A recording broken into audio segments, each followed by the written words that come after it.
ਕੋਈ ਵੀ ਲੜਾਈ ਕਿਤੇ ਵੀ ਹੁੰਦੀ ਆ, ਜੇ ਕੋਈ ਮਸਲਾ ਹੱਲ ਨਹੀਂ ਹੁੰਦਾ ਤਾਂ ਕਾਮਰੇਡਾਂ ਨੇ ਲੋਕਾਂ ਨੂੰ ਦਰੀਆਂ ਵਿਛਾ ਕੇ ਥੱਲੇ ਲੜਨਾ ਹੱਕਾਂ ਦੇ ਪ੍ਰਤੀ ਸਿਖਾਇਆ। ਤੁਸੀਂ ਉਹਨੂੰ ਵੀ ਮਾੜਾ ਕਹਿ ਰਹੇ ਹੋ। ਦੇਖੋ, ਕਾਮਰੇਡ ਫਿਲਾਸਫੀ, ਕਾਮਰੇਡ ਲੌਬੀ ਦੁਨੀਆ ਦੇ ਵਿੱਚ ਹਰ ਤਰ੍ਹਾਂ ਹਰੇਕ ਮੁਲਕ ਦੇ ਵਿੱਚ ਫੇਲ ਹੋ ਚੁੱਕੀ ਆ। ਕਰਦੇ ਆ ਤੁਸੀਂ ਜਿਹੜੀ ਇਹਨਾਂ ਦੀ ਅਨਮੋਲ ਗਗਨਮਾਨ ਸੀ, ਉਹ ਦਾਅਵਾ ਕਰਦੀ ਸੀ ਕੈਪਟਨ ਸਾਹਿਬ ਸਾਨੂੰ ਅੱਜ ਕੁਰਸੀ ਛੱਡ ਦੇਣ, ਅੱਜ ਕੁਰਸੀ ਛੱਡ ਦੇਣ, ਅਸੀਂ ਪਹਿਲੇ ਦਿਨ ਤੋਂ 23 ਫਸਲਾਂ ਦੇ MSP ਦੇ ਦਿਆਂਗੇ, ਆਹ ਕਰ ਦਿਆਂਗੇ। ਇੱਕ ਵੀ ਕੰਮ ਹੋਇਆ ਦਿਖਾ ਦਿਓ।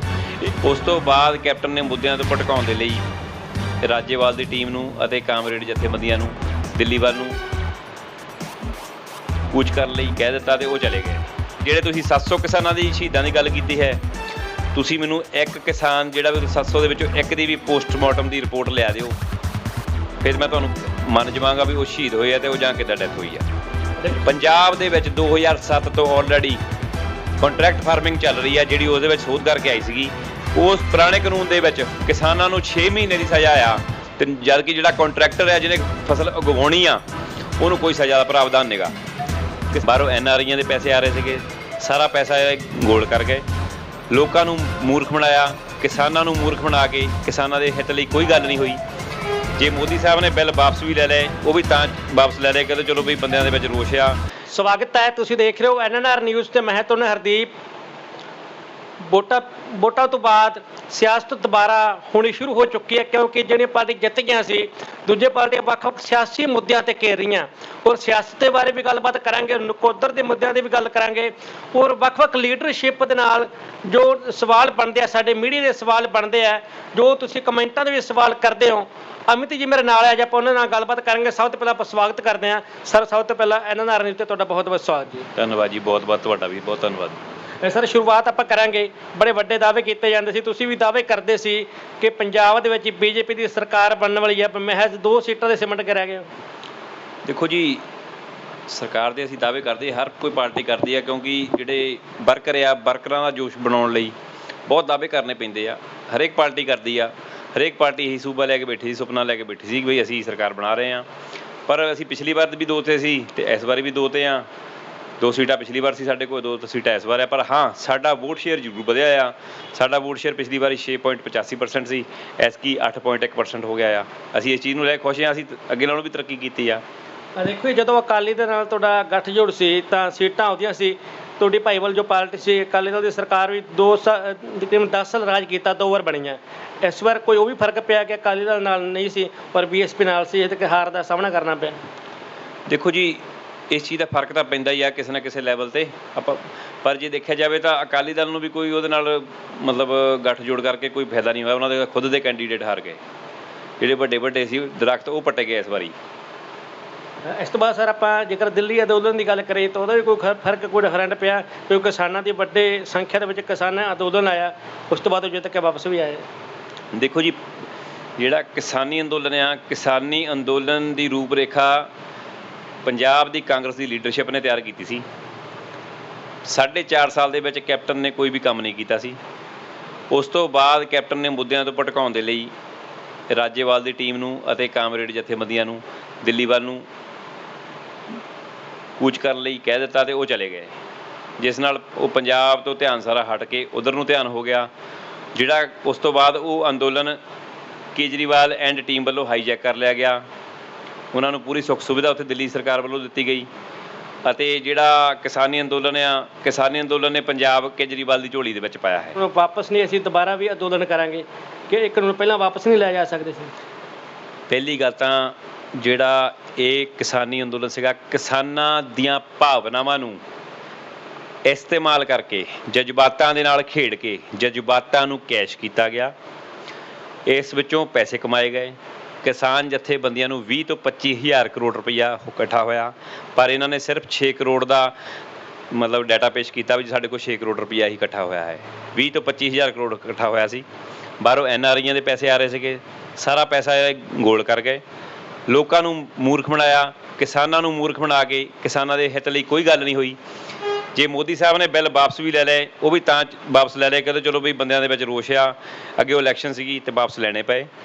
ਪਰ ਕਿਸਾਨਾਂ ਦੇ ਹਿੱਤ ਦੀ ਗੱਲ ਕੋਈ ਨਹੀਂ, ਵਾਪਸ ਕਰਾ ਕੇ ਅੱਜ ਵੀ ਵਾਪਸ ਜੇ ਬਿੱਲ ਕਰਵਾ ਦਿੱਤੇ, ਅੱਜ ਵੀ ਅਸੀਂ ਉੱਥੇ ਖੜੇ ਹਾਂ। ਅੱਜ ਵੀ ਕਿਸਾਨ ਫਾਹੇ ਲੈ ਰਿਹਾ ਵਾ, ਕਿਸਾਨ ਨਹੀਂ ਪਰੇਸ਼ਾਨ ਆ। ਕਿ ਜਿਹੜਾ ਨੇ ਦੁਬਾਰਾ ਤਿਆਰ ਆ ਕਹਿੰਦੇ ਚੰਡੀਗੜ੍ਹ 'ਚ ਧਰਨਾ ਫਿਰ ਦੁਬਾਰਾ ਲਾਉਣਾ। ਦੇਖੋ ਇਹ ਰਾਜਨੀਤਿਕ ਚੀਜ਼ਾਂ ਆ, ਇਹ ਕਿਸਾਨੀ ਦਾ, ਇਹਦੇ ਵਿੱਚ ਕਿਸਾਨੀ ਲਫ਼ਜ਼ ਇਸਤੇਮਾਲ ਕੀਤਾ ਜਾਂਦਾ, ਕਿਸਾਨਾਂ ਦੇ ਜਜ਼ਬਾਤਾਂ ਨਾਲ ਖੇਡਿਆ ਜਾਂਦਾ ਆ। ਸਿਰਫ ਕਿਸਾਨਾਂ ਨੂੰ ਇਸਤੇਮਾਲ ਕਰਕੇ ਰਾਜਨੀਤਿਕ ਰੋਟੀਆਂ ਸੇਕੀਆਂ ਜਾਂਦੀਆਂ ਹਨ। ਅਤੇ ਜਿਹੜੇ ਤੁਸੀਂ 700 ਕਿਸਾਨਾਂ ਦੀ ਸ਼ਹੀਦਾਂ ਦੀ ਗੱਲ ਕੀਤੀ ਹੈ, ਤੁਸੀਂ ਮੈਨੂੰ ਇੱਕ ਕਿਸਾਨ ਜਿਹੜਾ ਵੀ 700 ਦੇ ਵਿੱਚੋਂ ਇੱਕ ਦੀ ਵੀ ਪੋਸਟਮਾਰਟਮ ਦੀ ਰਿਪੋਰਟ ਲਿਆ ਦਿਓ, ਫਿਰ ਮੈਂ ਤੁਹਾਨੂੰ ਮੰਨ ਜਾਵਾਂਗਾ ਵੀ ਉਹ ਸ਼ਹੀਦ ਹੋਏ ਆ ਅਤੇ ਉਹ ਜਾਂ ਕਿੱਦਾਂ ਡੈਥ ਹੋਈ ਆ। ਦੇਖੋ ਸਰ, ਟਰਾਲੀਆਂ ਭਰ ਕੇ ਇੱਥੋਂ ਗਏ ਸੀ, ਆਪਣੇ ਵਹੀਕਲਾਂ 'ਤੇ ਗਏ ਸੀ ਇੱਥੇ ਜੋ ਕਿਸਾਨ ਸ਼ਹੀਦ ਹੋਇਆ। ਤੁਸੀਂ ਕਹਿ ਰਹੇ ਹੋ ਕਿ ਇੱਕ ਦੀ ਵੀ ਕੋਈ ਰਿਪੋਰਟ ਦਿਖਾ ਦਿਓ, ਤੁਹਾਡੇ ਮੁਤਾਬਕ ਫਿਰ ਕਿੱਦਾਂ ਸ਼ਹੀਦ ਕਿੱਦਾਂ ਹੋ ਗਏ? ਦੇਖੋ ਜੀ, ਨੈਚੁਰਲ ਡੈਥਸ ਹੋਈਆਂ ਵਾ, ਕਿਸੇ ਨੇ ਤਾਂ ਗੋਲੀ ਨਹੀਂ ਮਾਰੀ, ਕੁਦਰਤੀ ਮੌਤਾਂ ਹੋ ਗਈਆਂ ਆ, ਪਰ ਉਹਦੇ ਵਿੱਚ ਸਾਬਤ ਤਾਂ ਕਰਨਾ ਪਊਗਾ ਵੀ ਬਈ ਇਹ ਸਰਕਾਰ ਨੇ ਮਾਰੇ ਆ। ਠੀਕ ਹੈ ਕਿ ਨਹੀਂ? ਇਹ ਲੱਗਦਾ ਨਹੀਂ ਕਿ 1.5 ਸਾਲ ਤਕਰੀਬਨ 2 ਸਾਲ ਚੱਲਿਆ ਵਾ, ਜੇਕਰ ਇਹ ਫੈਸਲਾ ਪਹਿਲਾਂ ਲਿਆ ਜਾਂਦਾ ਤਾਂ ਇੰਨੀ ਡੈਥ ਵੀ ਨਹੀਂ ਹੋਣੀ ਸੀ। ਦੇਖੋ ਇਹ ਇੱਕ ਕਿਸਾਨਾਂ ਦੇ ਜਜ਼ਬਾਤਾਂ ਨਾਲ ਖੇਡ ਕੇ ਇਹਨੂੰ ਰਾਜਨੀਤਿਕ ਅੰਦੋਲਨ ਬਣਾਇਆ ਗਿਆ, ਰਾਜਨੀਤੀ ਕਰਕੇ ਇਹਨੂੰ ਲੰਬਾ ਖਿੱਚਿਆ ਗਿਆ ਤਾਂ ਕਿ ਸਰਕਾਰ ਦੇ ਵਿਰੋਧ ਦੇ ਵਿੱਚ ਇੱਕ ਵਿਦਰੋਹ ਪੈਦਾ ਹੋ ਜਾਵੇ ਪੰਜਾਬ ਦੇ ਵਿੱਚ ਵੀ ਸੈਂਟਰ ਪੰਜਾਬ ਦੇ ਨਾਲ ਧੱਕਾ ਕਰਦਾ ਹੈ, ਜਦ ਕਿ ਪੂਰੇ ਭਾਰਤ ਦੇ ਵਿੱਚ 16 ਕਰੋੜ ਦੀ ਆਬਾਦੀ ਹੈ ਕਿਸਾਨਾਂ ਦੀ, ਜਿਸ ਵਿੱਚੋਂ ਸਿਰਫ ਪੰਜਾਬ ਅਤੇ ਹਰਿਆਣੇ ਨੂੰ ਕਾਨੂੰਨ ਨਹੀਂ ਪਸੰਦ ਆਏ, ਕਿਉਂਕਿ ਇੱਥੇ ਇਹਨਾਂ ਨੂੰ ਕਣਕ ਤੇ ਝੋਨਾ ਸੈਂਟਰ ਚੁੱਕਦਾ ਹੈ, ਬਾਕੀ ਸਟੇਟਾਂ ਵਿੱਚ ਨਹੀਂ ਚੁੱਕਦਾ। ਇਹਨਾਂ ਨੂੰ ਰਾਇਲਟੀ ਮਿਲਦੀ ਹੈ, ਉਹ ਇਹਨਾਂ ਦੀ ਰਾਇਲਟੀ ਜਾ ਰਹੀ ਸੀ, ਇਸ ਕਰਕੇ ਇਹ ਵਿਰੋਧ ਦੇ ਵਿੱਚ ਸਨ। ਅਤੇ ਜਿਹੜੇ ਆੜ੍ਹਤੀਆਂ ਦੇ ਨਾਲ ਇਹਨਾਂ ਦੀ ਗੈਟਮੈਂਟ ਸੀਗੀ, ਉਹ ਸਿੱਧੀ ਸਾਫ਼ ਸਪਸ਼ਟ ਹੈ ਸਾਰਿਆਂ ਨੂੰ। ਕਾਮਰੇਡਾਂ ਨੂੰ ਵੀ ਬੋਲਿਆ, ਕਹਿ ਸਕਦੇ ਕਿ ਕਦੋਂ ਕੋਈ ਵੀ ਲੜਾਈ ਕਿਤੇ ਵੀ ਹੁੰਦੀ ਆ, ਜੇ ਕੋਈ ਮਸਲਾ ਹੱਲ ਨਹੀਂ ਹੁੰਦਾ ਤਾਂ ਕਾਮਰੇਡਾਂ ਨੇ ਲੋਕਾਂ ਨੂੰ ਦਰੀਆਂ ਵਿਛਾ ਕੇ ਥੱਲੇ ਲੜਨਾ ਹੱਕਾਂ ਦੇ ਪ੍ਰਤੀ ਸਿਖਾਇਆ, ਤੁਸੀਂ ਉਹਨਾਂ ਨੂੰ ਵੀ ਮਾੜਾ ਕਹਿ ਰਹੇ ਹੋ। ਦੇਖੋ, ਕਾਮਰੇਡ ਫਿਲੋਸਫੀ, ਕਾਮਰੇਡ ਲੌਬੀ ਦੁਨੀਆ ਦੇ ਵਿੱਚ ਹਰ ਤਰ੍ਹਾਂ ਹਰੇਕ ਮੁਲਕ ਦੇ ਵਿੱਚ ਫੇਲ ਹੋ ਚੁੱਕੀ ਆ। ਇਹ ਦੁਨੀਆ ਦੇ ਵਿੱਚ ਇਸ ਲੌਬੀ ਨੂੰ ਕਿਸੇ ਨੇ ਵੀ ਸਵੀਕਾਰ ਨਹੀਂ ਕੀਤਾ, ਕਿਉਂਕਿ ਕਾਮਰੇਡਾਂ ਦਾ ਧਰਨਾ ਲਾ ਕੇ ਅੰਦੋਲਨ ਵੇਚਣ ਦਾ ਤਜਰਬਾ ਸਾਰੀ ਦੁਨੀਆ ਨੂੰ ਪਤਾ ਹੈ। ਇਹ ਸਿਰਫ ਇਹਨਾਂ ਨੇ ਦਰੀਆਂ ਵਿਛਾ ਕੇ ਲੋਕਾਂ ਦੇ ਜਜ਼ਬਾਤਾਂ ਨੂੰ ਭੜਕਾ ਕੇ ਵੀ ਤੁਹਾਡੀ ਜ਼ਮੀਨ ਚਲੇ ਜਾਊਗੀ, ਤੁਹਾਡੀ ਨਾਗਰਿਕਤਾ ਚਲੇ ਜਾਊਗੀ।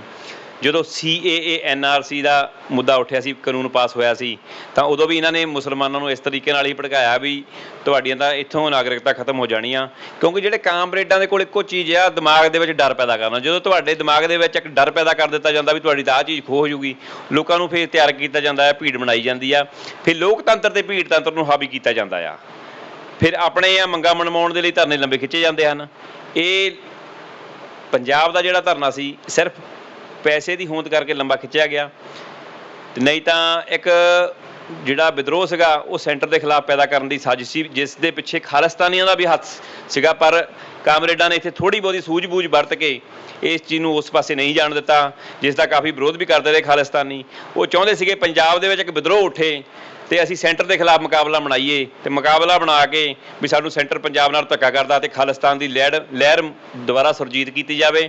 ਉਹ ਆਪਣਾ ਵਿੱਚੋਂ ਮਾਪਦੰਡ ਲੱਭ ਰਹੇ ਸੀਗੇ, ਪਰ ਉਹ ਇਸ ਚੀਜ਼ ਵਿੱਚ ਸਫਲ ਨਹੀਂ ਹੋ ਪਾਏ।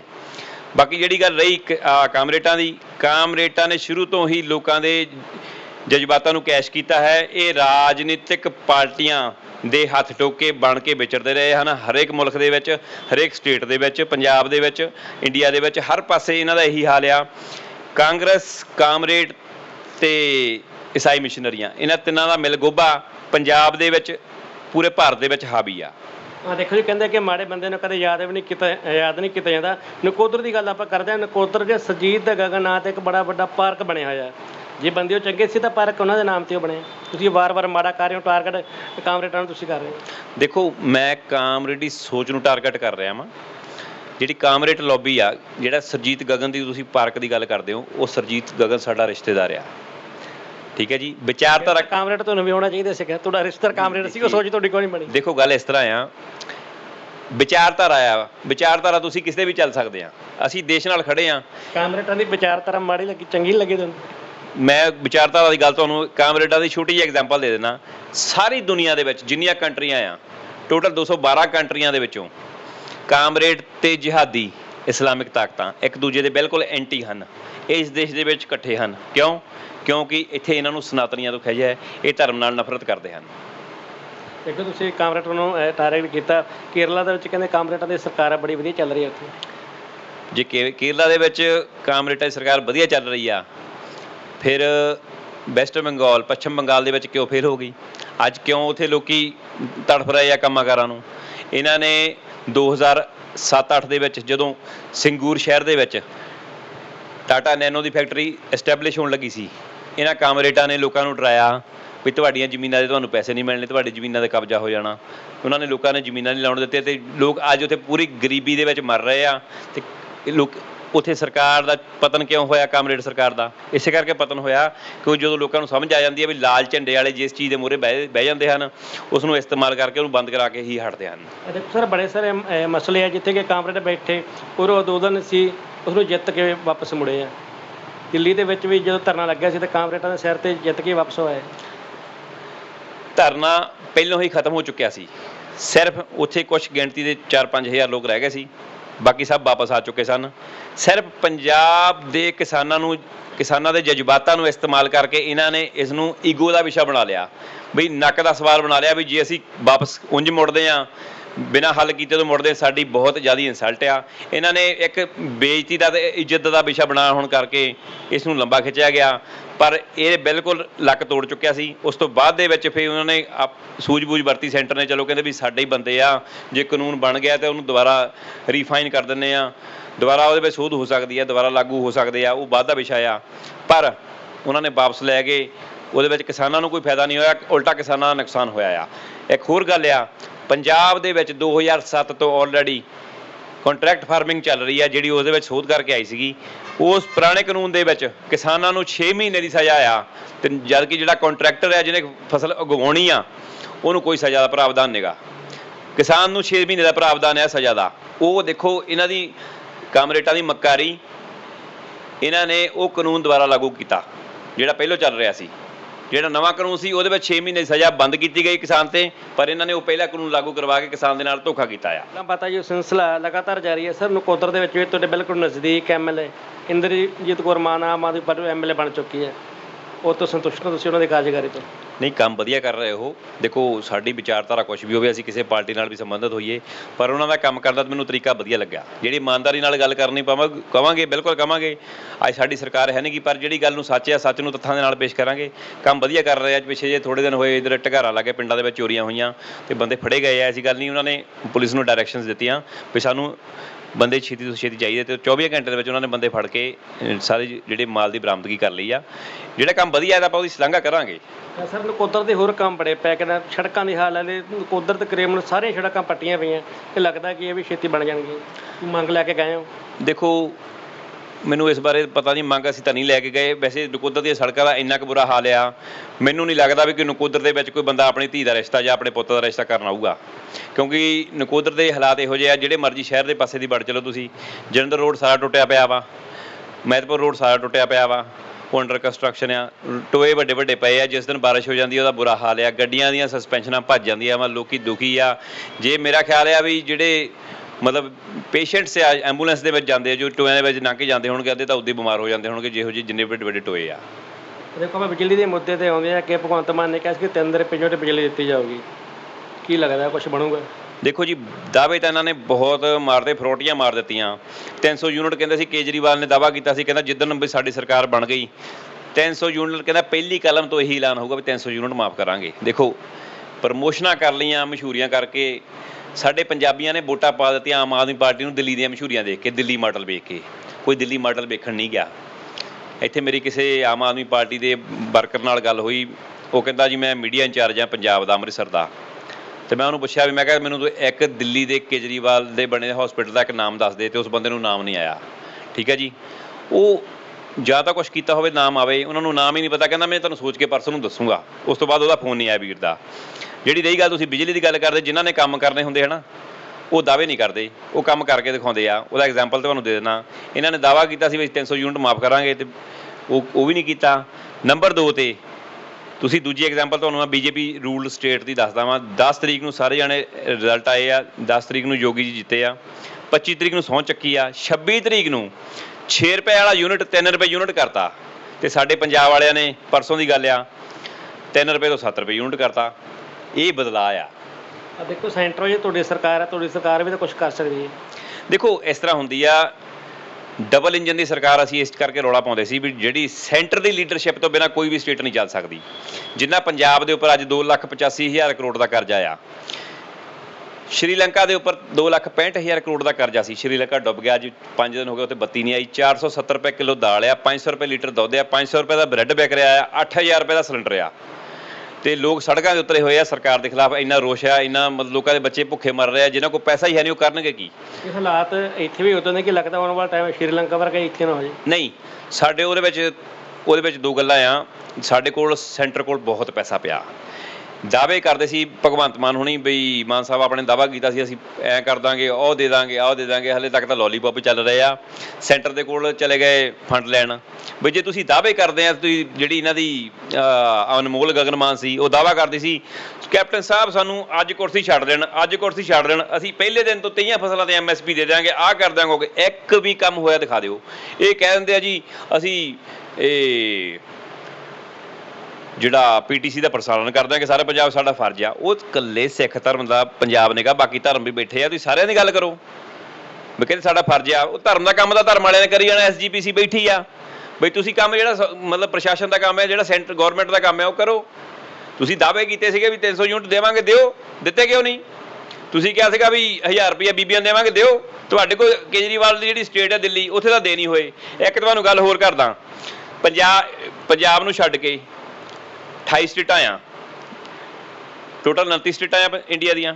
29 ਸਟੇਟਾਂ ਦੇ ਵਿੱਚੋਂ ਮੈਨੂੰ ਇੱਕ ਮੁੱਖ ਮੰਤਰੀ ਦਿਖਾ ਦਿਓ ਜਿਹੜਾ ਸਾਰੇ ਇੰਡੀਆ ਦੇ ਵਿੱਚ ਆਪਣੇ TV ਦੇ ਵਿੱਚ ਐਡ ਦੇ ਕੇ ਸਾਰੇ ਚੈਨਲ ਵਾਲਿਆਂ ਨੂੰ ਪ੍ਰਚਾਰ ਕਰਦਾ ਹੋਵੇ ਵੀ ਅਸੀਂ ਦਿੱਲੀ 'ਚ ਆਹ ਕਰਤਾ, ਅਸੀਂ ਦਿੱਲੀ 'ਚ ਉਹ ਕਰਤਾ।